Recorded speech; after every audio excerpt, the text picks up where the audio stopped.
Culture shock can last for years, not just when you get to a new place for like a week or so. So, how do you adjust? Well, to be honest, some things you just can't adjust to.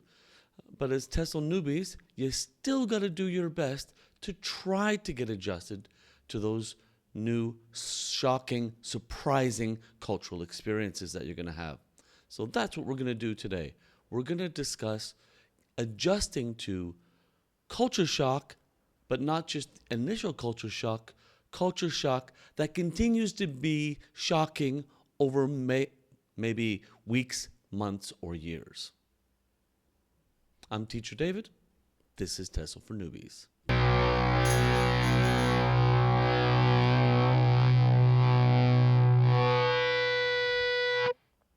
As a Canadian, some of the things I'm going to be discussing today I find simply baffling. In fact, some of them can be downright irritating, frustrating, irksome. They make me angry. But possibly that's because I'm a Canadian. I travel to other countries. I have my Canadian sensibilities. So I then push those sensibilities or those views that I have onto the place that I'm going. That can be a mistake.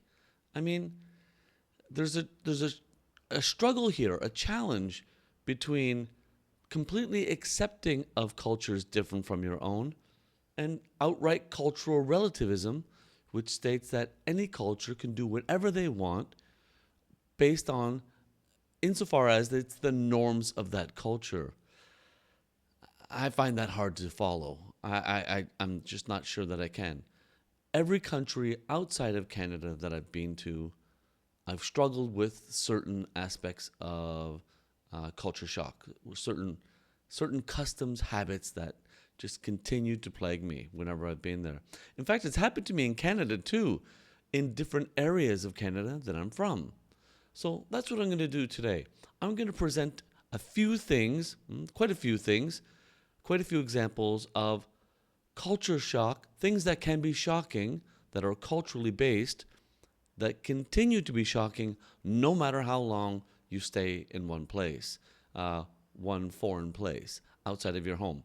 Now, this is my list. These are the things that I've experienced over my time in different countries.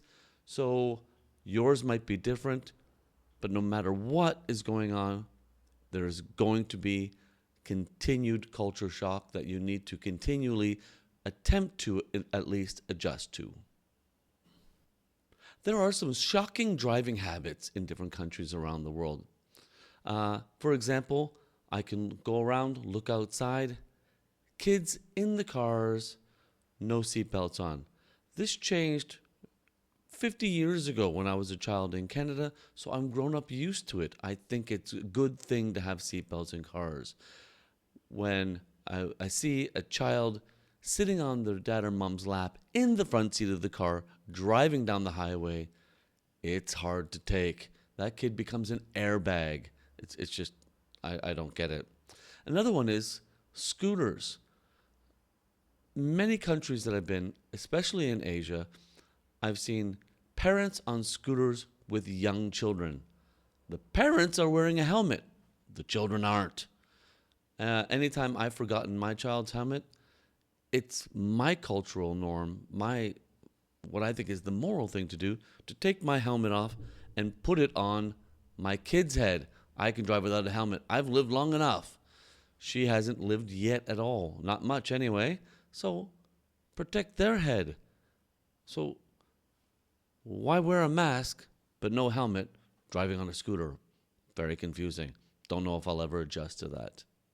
Another thing that's hard to adjust to are eating habits. I come from a culture where when you're eating, your mouth is closed.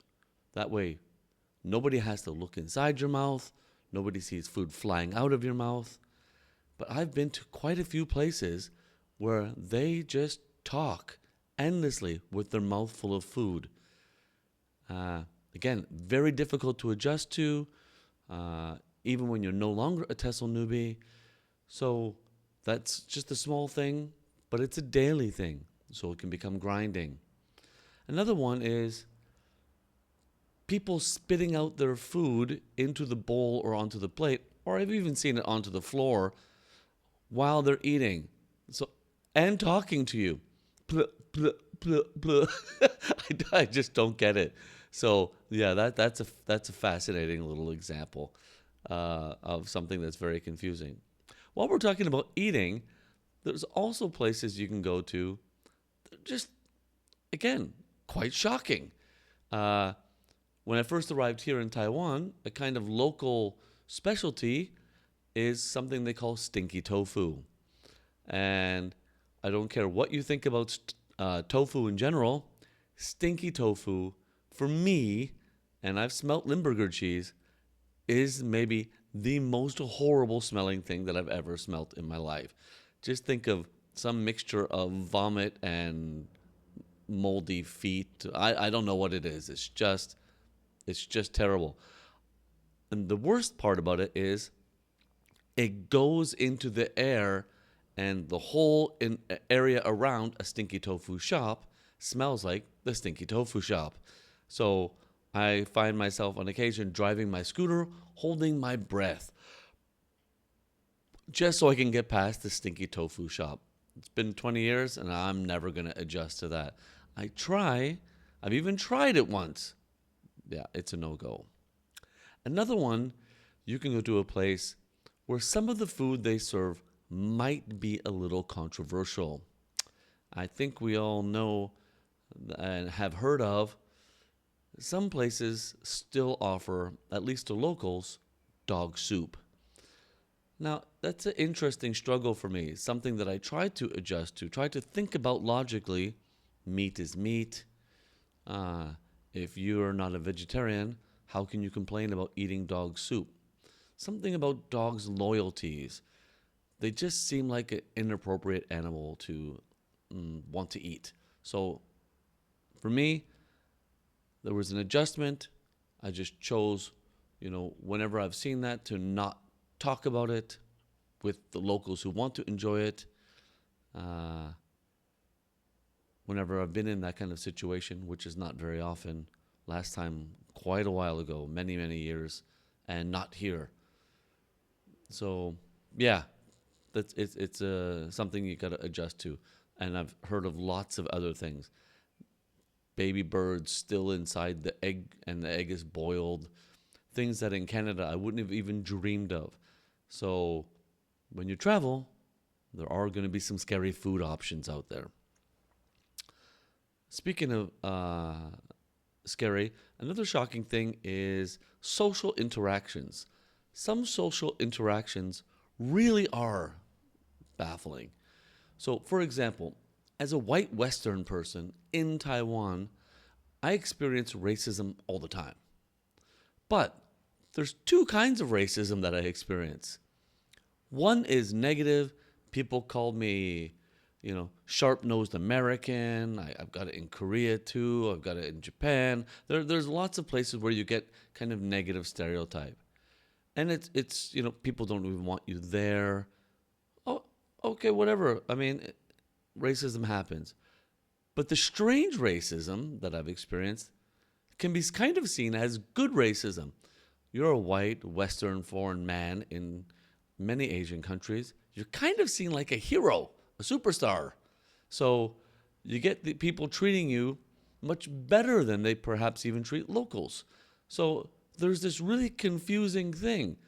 You get the kind of negative, kind of mean racism, we'll call it, and you get this kind of positive, kind of nice racism based on nothing other than just the way you look. So, yeah, it's confusing.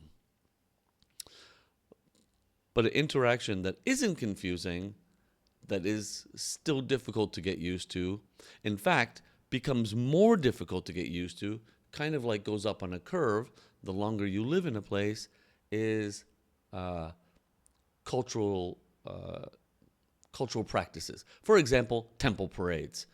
Here in Taiwan, you can hear temple parades all year long. There are parades for gods, parades for I don't know, just so many different things. There are so many gods, so many parades. They can start at 5:30 in the morning. Bang, bang, bang, bang, bang. It's a cultural practice, but Sunday morning, I'd prefer to sleep in. Not sure how much I really enjoy that. So, yeah, and as I get older and grumpier, I find it more difficult to adjust to.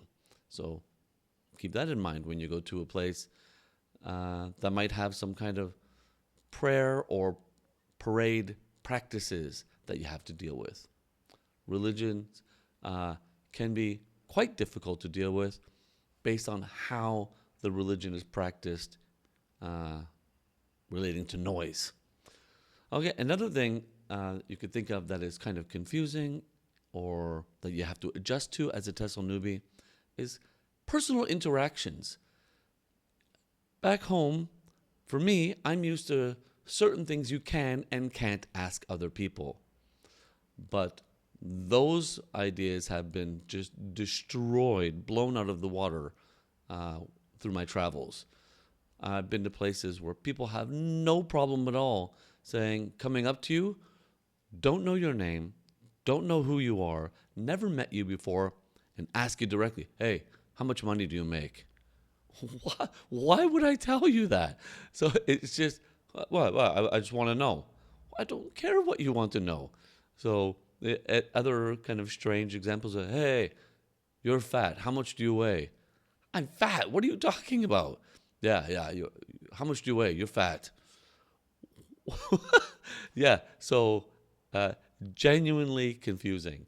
So people ask you how much money you have, how much do you weigh, how tall are you, things that you might think are okay.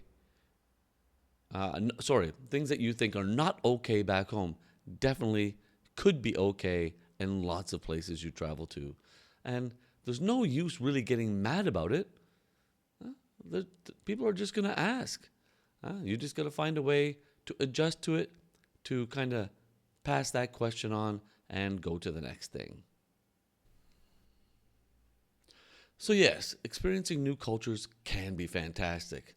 But as I think, or at least I hope I've shown, it can also be a bit of a nightmare. It can be, the reason being, new cultures, new to you, of course, they can be quite challenging to adjust to. And those adjustments can take years if they come at all. Yet, as TESL newbies, you do need to be prepared for that. And you do need to think about how you're going to adjust to a new culture, which is why I've always thought it's a good idea. Try as much as you can to prepare for the place that you're going to so you might know ahead of time what to expect. You won't know all of it, but at least you can kind of understand some of the things you might expect. Okay, so on our next video, I know this video is a bit short. That's okay. Next week will be our next video. 2 weeks from now, we'll be discussing losing your independence. Depending on how old you are, that could be a real problem for you. What I mean is, I lived in Canada. I lived on my own. I could rely fully on myself. Great. Life was great. You move to another country, especially a country that doesn't share your language, that goes away. And I'll be addressing some of that next time. Okay, excellent. That's all for today. Catch you in 2 weeks. Bye for now.